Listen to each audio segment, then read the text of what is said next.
Matapos sinimulan ng Big 3 Mafia families ng Kakin ang paghahanap kay Hisoka bago pa man mahanap ito ng Phantom Troop, ay ngayon na i-review na natin ang Chapter 379 o ang Episode 40 ng ating Dark Continent series. Ay sa wakas, malalaman na natin ang tungkol sa nangyaring pagpatay sa 20 katao, ang plano ng Hailey Associate dito kina Nobunaga, at ang napakatinding confrontation at marami pang iba mga kaibigan ang ating masasaksiyan sa episode nito. Kaya may this is Mr. Meken at huwag na natin patagalin pa, let's go! Ang pamangkat ng ating chapter ngayon ay collaboration, at nagsimula yung eksena dito sa isang babaeng naka-witness noon sa krimen na kung saan ay ayon sa kanya na nakarinig daw siya ng isang katok, at narinig niya ang babae na pumunta raw sa pinto para buksan ito. Nang maya-maya pa'y bigla siyang nakarinig mga kaibigan ng tila ba'y may isang taong bumagsak. Tinawag naman daw niya ang babae pero wala rong sumasagot sa kanya, kung kaya't lumabas na lang daw siya sa bathroom door na nang sa kanyang paglabas ay may kitang nakatayo na pala dito ang lalaki mga kaibigan na nagdi-disguise bilang Royal Army. Ang lalaking to ay ang pumatay sa 20 katao mga kaibigan na nabanggit sa nakaraang chapter. Pinastep aside naman itong lalaki itong babae, at sa paglabas ng babae mga kaibigan ay nakita niya ang bangkay na ng babaeng nagbukas sana sa pinto kanina. May kita namang hinuhugasan ngayon ng lalaki ang kanyang kamay, sabay sabing papatayin kita kung gagawa ka ng ingay. Sa isipan naman ng babae ay sabi pa niya na as if naman na kailangan pa siya nitong sabihan na noon ay hindi na nga raw siya makapagsalita o makakilos, na ang kanya lang daw kayang gawin noon ay ang mag-focus na lang daw sa kung ano ang sasabihin sa kanya ng lalaki para hindi siya mapatay nito o para hindi siya patayin nito. Na matapos niyan ay dito sa present may kita na nagkukwento nga ang witness dito kay Mizaisto mga kaibigan. Paliwanag pa nitong witness na babae na grabe raw ang kanyang pagdarasal noon kasi sigurado raw siya na papatayin talaga siya ng lalaki kung gagawa raw siya ng kahit anumang ingay mga kaibigan. May kita naman ito lalaki na sabing ano na ngayon, titigil na sana ako pag umabot na ako ng 20. Kaya nga ay pinuntiriya nga raw niya ang mga single passenger rooms. Nasabi nitong babae na pakiusap, huwag mo akong patayin. In which ay sabi naman nito lalaki na teka, 1, 2, 3, 10,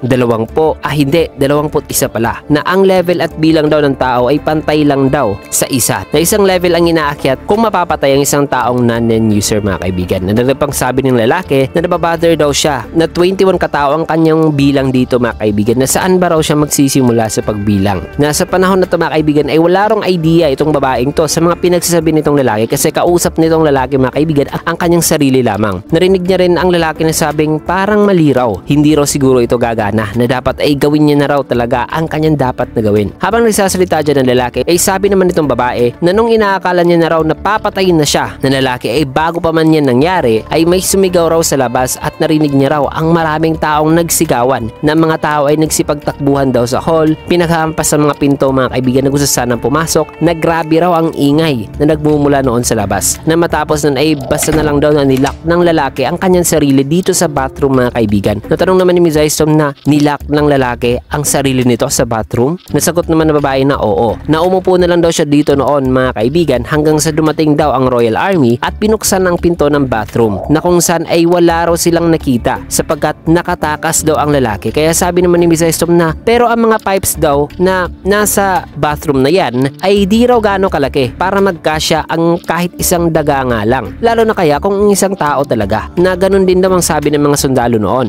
na hindi raw lumabas o nagpakita ang lalaki, na kinumpirma raw ng mga sundalo noon na nakalock nga raw ang bathroom door noon pero wala silang nakitang lalaki. Kung kaya't sabi naman ng babae na pakiusap, hulihin nyo na lang at tanungin nyo na lang ang lalaking yun sa kung ano nangyari. Dahil sa sinabi niyan ng witness ay sabi naman dito sa isipan ni Mizaisto ay wika niya na kung totoo raw ang statement nitong babae, then ang kriminal na yon ay gumagamit daw pala ng NEM. Pero ang nagpapabother daw sa kanya dito mga kaibigan ay ang pagpatay ay napakadali lang daw mga kaibigan, at ilang segundo lang ang kayang gawin ng isang kriminal para pamatay ng tao. Pero bakit nag-iwan pa raw ito ng isang witness? Na narattle ba raw o nagpanik noon ang lalaki nung narinig nito ang ingay sa labas? Na ayon kay Mizaisto na hindi rin daw kasi nagmamatch sa profile ng kriminal. Nakakabahan ito at mapapanik sa ingay mula sa labas, coming from a man na pumatay na ng 20 katao mga kaibigan. At talaga pa ni Mizaisto na ang tungkol naman daw sa levels, numbers, people, offset, and number 20 and 21 mga kaibigan na mga salitang sinabi noon ng kriminal according sa witness ay mga clues naman daw sa misteryong nangyayari ngayon. Kung kaya dito naman tinanong ni Miss Aistom ang babae kung kilala ba raw nito ang babaeng pinatay ng kriminal noon nung pumasok ito. Nasagot naman babae na nagkataon lang daw noon na magkatabi sila sa upuan ng babaeng yon at nagkausap nga raw sila kagad. Nasabi pa nitong babae habang umiiyak na ang biktima daw noon ay gusto raw sana maghingi sa kanya ng advice patungkol sa personal life nito na hindi nga raw niya tuloy nabigyan ng advice ang babae dahil pinatay na nga ito kagad ng lalaki nung dumating ito mga kaibigan. Matapos masabihan ng babae, sinabihan naman siya ni Miss Aistom na sa ngayon ay magpahinga ka na lang muna sa iyong cabin. Kakausapin ka na lang namin mamaya. Na nang napaalam na itong babae kay Miss Aistom ay may kita naman na habang papalayo na ito ay bigla namang nag-iba ang mukha nito mga kaibigan at di na umiyak pa sapagkat ang babae niyan ay isa palang associate ng Haley family na si Cashew at level 1 pa lamang siya mga kaibigan. So kakampi pala niya itong lalaki na nagangalang Luine which is ang kriminal mga kaibigan na hinahanap ngayon ni Miss Aistom. Kung kaya't matapos niyan ay dito na ipinakita ang kanilang flashback na sa flashback na to ay si Cashew ang nagsuggest pala kay Luine na hahaluan daw niya ng katotohanan ang kanyang sasabihin kasinungalingan sa mga investigator mga kaibigan kasi magbibigay daw yan ng hint sa kung bakit hindi siya pinatay kuno nitong kriminal o ni Luine. Nasagot naman ni Luine na magandang idea raw yan at siguraduhin din daw nitong si Cashew na i-describe daw ang kanyang peklat dito sa kanyang mukha sa napaka-accurate na paraan. Natanong naman ni Cashew na sigurado ka ba dyan? Sagot naman ni Luine na oo. Gusto kong malaman ang kanilang investigative ability. Tulad na lang daw sa kung gaano raw katagal silang ma-identify ng mga to o mahanap. Tanong naman ni Cashew na sigurado ka ba? Papatayin ka nila kung mahuli ka nila. Sagot naman ni Luine na hindi raw siya nila mahuhuli. At kung mahuli man siya, itatakas lang naman daw siya. Kasi ayon daw sa kanyang boss which is si Morena na kung labis daw talaga ang kanyang pagwiwish o paghiling mga kaibigan ay sasagutin daw ito o ang kanyang kahilingan ng isang ability. Nasabi naman nitong lalaki na nararamdaman na nga raw niya na nabigyan na raw siya ng isang gift o ability. Kasi nakapatay na nga siya mga kaibigan ng 20 katao which is ang requirement para makagain ng ability ang isang na-infect ng Nen ability nitong si Morena Prudo mga kaibigan. Naayon pa kay Luine na dadalhin daw siya ng kanyang kapangyarihan sa lugar na gusto niyang puntahan. In which ay ayon naman dito sa monologue ni Cashew na matapos daw yang masabi ni Luine ang mga salitang yan ay nawala na raw ito sa loob ng bathroom. Na ang ability raw pala ni Luine ay isang transportation ability. Bagay na wala raw siyang masyadong pake talaga. Nasabi naman sa isipan ni Cashew na ganun ba raw talaga kasaya ang pagrarush sa mga bagay-bagay para makuha mo kagad ang gusto mo? Na para sa kanya ay kikilos lang daw siya sa dahan-dahan lang mga kaibigan para magle-level up at sa kalaunan ay hihiling siya ng kanyang gift na ability. Sabay tinapos na ni Cashew ang kanyang salita na sabing nagtagumpay na nga raw siya na makontak ang mga investigators which is si Miss Aistom at ngayon ay kailangan na lang daw niyang makilala pa ng husto ang mga investigators na to. Matapos ng eksenang yan ay dito naman ipinaliwanag ang ability ni Luine na ang kondisyon daw para ma-activate ang kanyang ability ay dapat na nasa isang silid daw siya na may isa lamang na pinto na napapagiliran naman ng mga di napapasok na mga pader mga kaibigan. Na kung nasa loob daw siya ng ganitong silid ay either sa pader o sa sahig ay pwede raw siyang dumaan dito para makapunta sa ibang lugar o pwesto. Na nakakabalik naman daw siya sa dati o original room na kanyang pinasukan kahit kailan niya gusto o kahit saan siya mga kaibigan. Pero kung ang pinto na yan sa original room na kanyang pinasukan ay binuksan mga kaibigan o may nagbukas at di na nakasarado pa, then ang kanyang ability ay nare-reset daw. So dapat ay nakasarado talaga ang pinto na yan mga kaibigan para hindi ma-reset ang ability nito. At ayon pa sa kanya na once na nabuksan na raw ang pinto sa room na yan ay hindi niya na raw pwedeng gamitin ang kanyang ability sa room na yan. Paliwanag pa niya na limited lang daw ang kanyang ability sa mga lugar na napuntahan na niya. Pero sa tingin niya mga kaibigan ay kaya niya raw lumabas sa ship gamit ang ability na to. Pero considering daw sa panganib na pwedeng ma-reset kaagad ang kanyang ability kung gagawin niya yan ay sa ngayon ay hindi pa raw niya pwedeng i-test ang paglabas sa ship. Kasi una ay i-enjoy daw muna niya ang kanyang pakipag-collaborate sa mga spiders. Sabay may kita dito mga kaibigan na nasa isang closed room ang dalawang bangkay habang ang pader naman ay unti-unting binubuksan ni Luine. Matapos ang buong paliwanag na yan ay may kita na bumalik pala si Nobunaga sa pwesto na kung saan nila nakita noon ang mga guards dito sa warehouse ng Char family. Na dito ay wala silang nakita pa mga kaibigan o natirang tao dito na sabi ni Phaeton na nawala raw ang lahat. Sagot naman ni Nobunaga na hindi. Na ayon naman kay Finks na nakatakas daw ang isa sapagkat may kita ang footsteps ng dugo mga kaibigan na sabi rito ni Finks na hindi niya raw gusto ito kasi base sa footsteps na yan ay gusto raw nito na susundan nila ang lalaking nakatakas. Chinek naman ni Phaeton ang footsteps mga kaibigan na sabi niya na tuyo na raw ang dugo nito na masasabi niya na nangyari daw ang krimen sa area na to. At the same time daw nung nag-appear naman naman ang bangkay ng lalaking sinusundan nila noon. Kaya sabi naman ni Finks na di raw niya nagigets kung ano ang balak na gawin sa kanila ng taong may gawa nito. Kasi una, ang bangkay kanina ay sinadya raw para sila ang mapagsuspetsahan na pumatay sa lalaking yon. Pero kung pinatakas pala ng lalaking pumatay ng lalaking yon ang isang tao dito mga kaibigan sa area na to para magsilbing witness,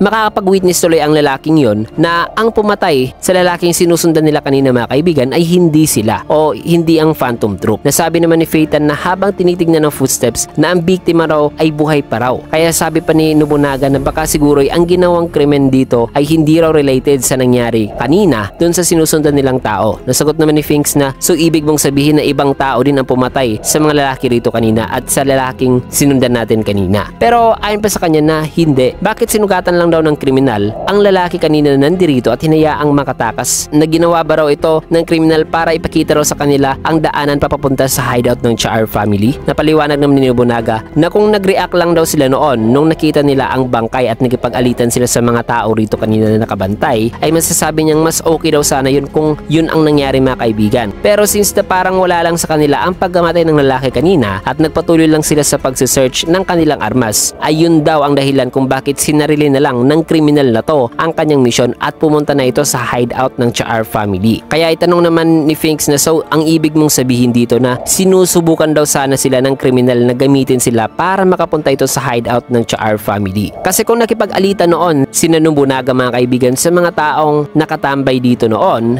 posible talaga na dadalhin sila Finks o Nobunaga sa hideout ng Char family para isumbong ito mga kaibigan na sila ang may gawa sa pagpatay sa isa sa kanilang mga guards. Pero dahil sa hindi iyon gumana mga kaibigan, iayon dito kina Nobunaga na sinunod na lang daw ng kriminal na yon ang una nitong plano, in which ay itong kriminal na lang mismo talaga ang pupunta sa hideout ng Char family. Kaya ay sinugatan niya ang isang tao rito at sinundan ang footsteps nito. Natanong naman ni Phaeton na ano sa tingin mo? Napaisip naman dito si Nobunaga na ang kriminal ay parang sila raw talaga kung mag-isip. Nagpakuha naman sa atensyon ni Phaeton ang mga salitang yan. Kaya ay sabi rito ni Nobunaga na speculation lang daw niya ito. Pero gaya sa nasabi na raw nila o ni na Finks na posible raw talaga na may dalawang killer na bakay sumablay daw talaga ang pagpatay ng kriminal kanina dito. Kaya ay sinundan na lang daw niya ang lalaking sugatan na patungo sa hideout ng Char family. Pero despite daw sa lahat ng yan, ang bangkay raw talaga kanina na bumulagta sa kanilang harapan ay ginawa lang daw ng kriminal para pagtripan lamang sila. Painis na sabi nitong si Nobunaga. Kung kaya't dito na sinundan nila Nobunaga ang trail ng dugo na sabi nila rito na mapapansin daw kagad sana nila kung ang gamit sa pagpatay ay ang gum ni Hisoka, na kung ang bangkay ay hinila raw noon sa ibabaw nila ay masasabi nilang si Hisoka raw talaga ang pumatay dyan. Pero ayon kay Phaeton na hindi raw talaga si Hisoka kasi ang sugat daw na ikinamatay ng lalaki na sinusundan nila ay hindi raw mula sa card ni Hisoka, na mula raw ito sa isang malaki at mababang uri ng armas. Sabi naman dito ni Finks na ang taong may gawa nito ay gusto raw talaga makipag-away pero hindi raw sa kanila kundi sa Char family. Maya-maya pa matapos ang kanilang pagsunod sa dugo na yan ay may kita naman ang isang napaka-secured na pinto na may security cameras sa labas. Nasabi naman ni Finks na may security camera dito sa pinaka lower deck.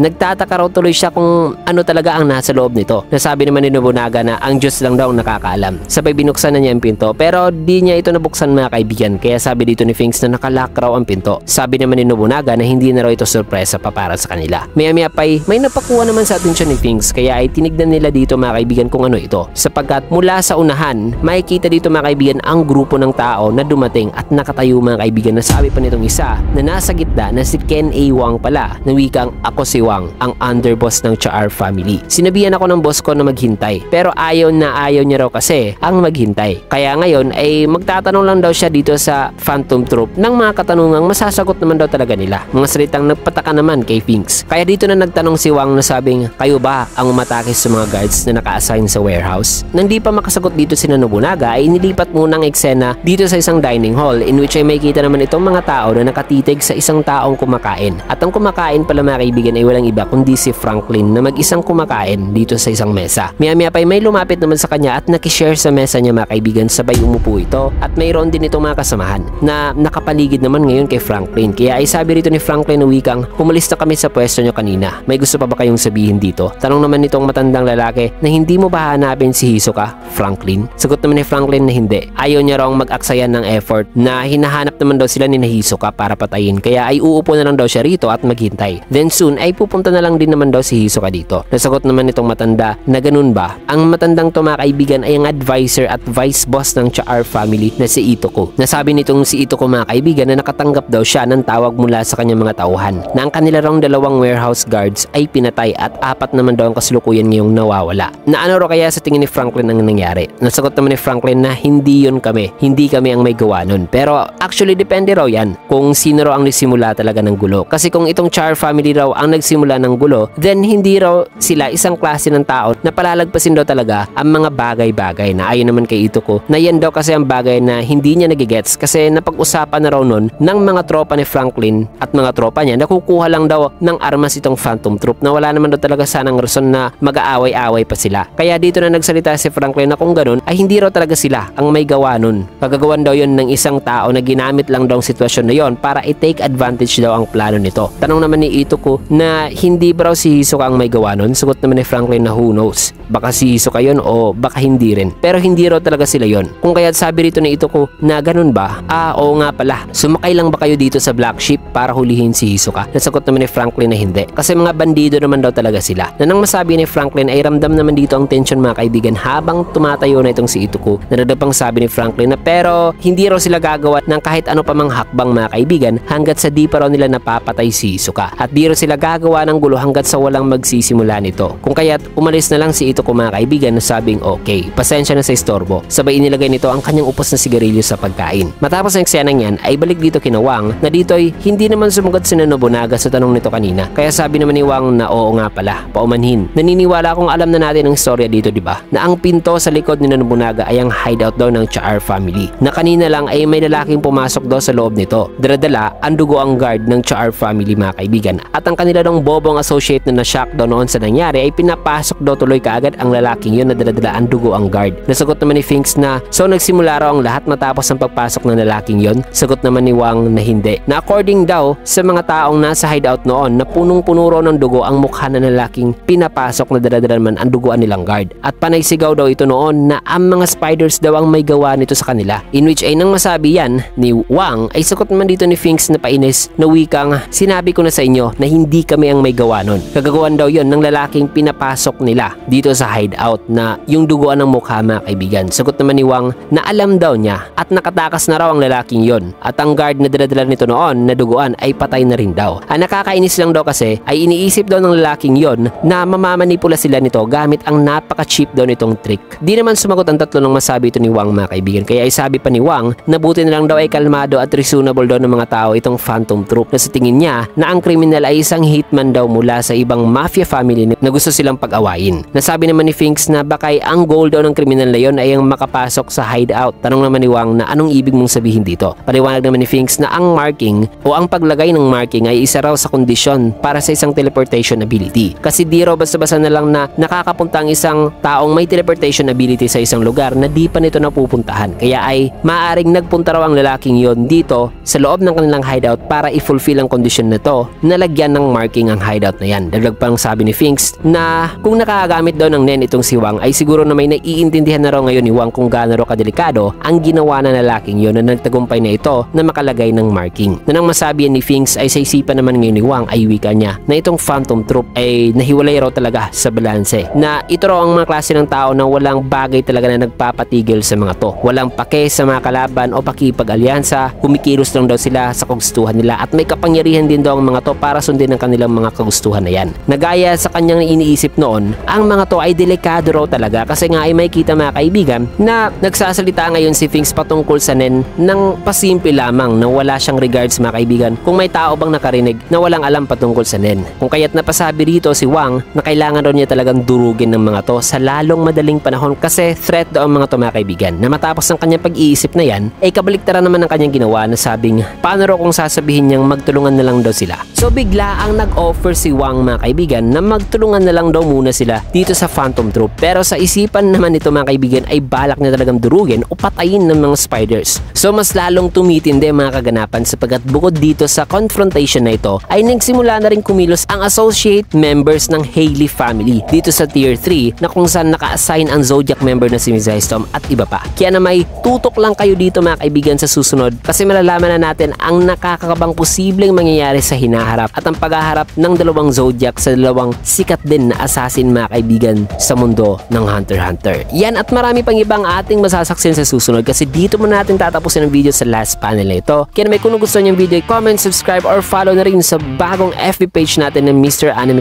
Official kasi dinilit po ni Meta ang una nating FB page para palagi na rin kayong updated sa mga ganitong klase ng videos o content outside sa YouTube channel natin. Maraming salamat, pero bago mo natin tatapusin ang video ay shoutout sessions muna tayo.